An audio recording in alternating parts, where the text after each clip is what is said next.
delicious meme. This guy earns his name, Mancake.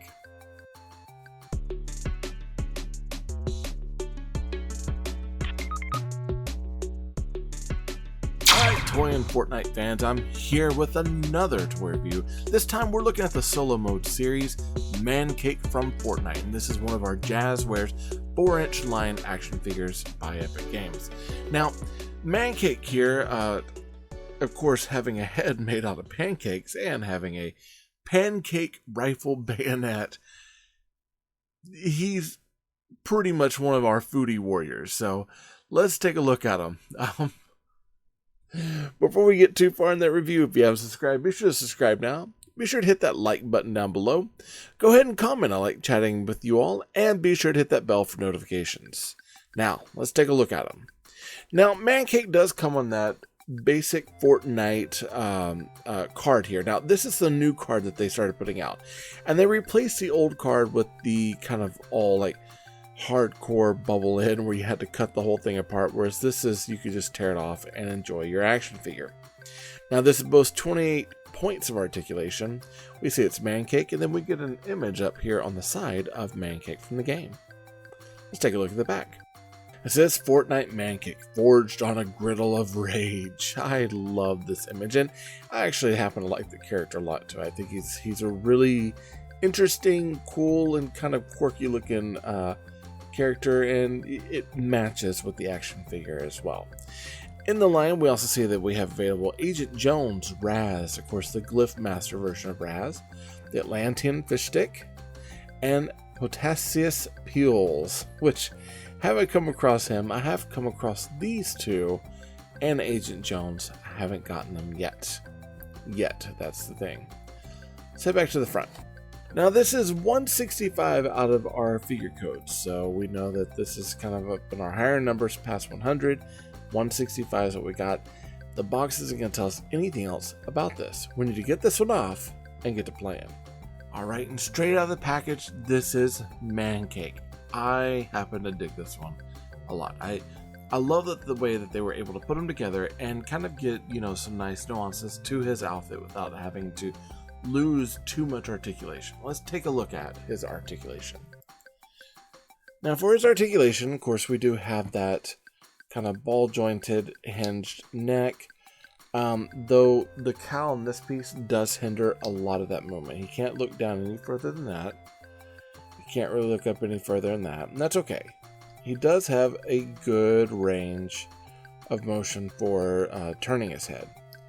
He does have those very stiff, you can hear it, ball hinged shoulders, and they hinge out quite a bit. Like, you can bring it all the way up to actually about there, and it does push against this soft good type of, it's not soft goods, but it's a softer plastic, so he can do that.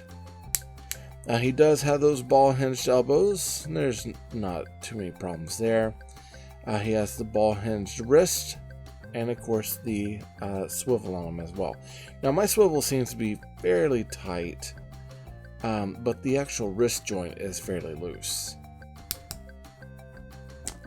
Okay, he also has an ab crunch. Now, how his ab crunch works is this piece is actually on the upper torso of his body, and then you've got, of course, that standard ab crunch, and it does allow for the waist articulation to happen just a little bit, very slightly.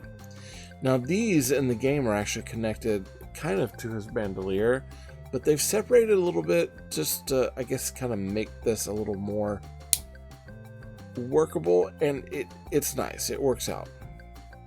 Now the guns and the holsters do not come out. That's one thing to keep in mind. And as far as his legs, those guns are going to hinder some of that articulation. So if we're doing splits, not going to be able to do it.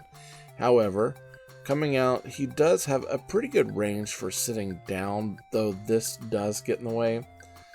And the same with the back. Well, his butt gets in the way, but then this is not going to allow him to go any further back. He does have those double hinged knees. Those hinged, ball hinged ankles, along with the foot turn as well. And there's some nice subtleties. There's some good gold paint here on the spurs, on the side. He's got the metallic paint for the gun. He's got yellow and orange and green paint applications. I mean, he's chock full of a ton of paint applications. Even though, you know, he's got kind of a paint scheme when you think about it, because this is molten green. That's orange, brown, and let's see, we got green, orange, brown, and yellow already just painted on this. I mean, that's a lot of paint applications. The head coloring is different than everything else. It's pretty cool.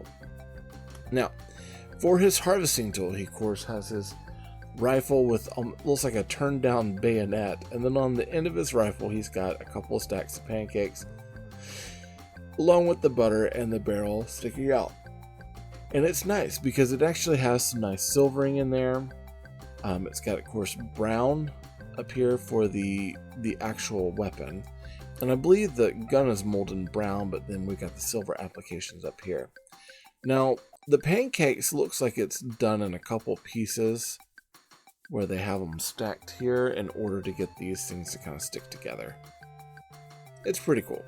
His harvesting tools is not my absolute favorite. I think I was wanting more like Beef Boss, where it had like a where it had like kind of a spatula sort of thing. But you know, it works. It's okay. If I can get him to stand. Now this one does have a little bit of a hard time standing, and I don't know if that's just because of the way he is. He's not that he's heavy, but he is a little bit heavier than some of the other figurines have been. Now, I happened to find this one at Target, and this was one that I found at Target in San Marcos. So, you know, that's San Marcos, Texas. They had one of them there. As soon as I found them, I didn't even hesitate and I picked him up. So, I haven't seen him anywhere else besides there. But I know he is still out there, so if you happen to go looking for this guy, good luck with the toy hunt. This episode of Tay Ray Gun was sponsored by Marvin Dog Media. To learn more about Marvin Dog Media, visit www.marvindogmedia.com.